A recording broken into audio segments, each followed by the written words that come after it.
Panca Tunggal Benawa, Jumat 25 September 2020. Dilaksanakan pembagian BLTDD tahap 6 Desa Panca Tunggal Benawa yang disaksikan oleh staf kecamatan oleh Agus Rianto serta disaksikan oleh Babin Kamtibmas Ferando Firtawe, Babinsa Idianto serta diserahkan langsung dengan Kepala Desa Panca Tunggal Benawa, Jemani serta Sekdes Yusuf Arifin, Ketua PPD Sukriyono, dan seluruh perangkat Desa Panca Tunggal Benawa. Penyerahan bantuan BLTDD tahap 6 sebanyak 49 KK yang bersumber dari dana desa. Semoga bisa membantu masyarakat di masa new normal ini.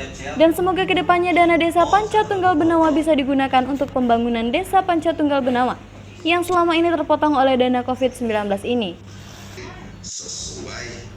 Dari Oki, Sumatera Selatan, reporter Jaharianti dan Herman, TV Sumsel mewartakan.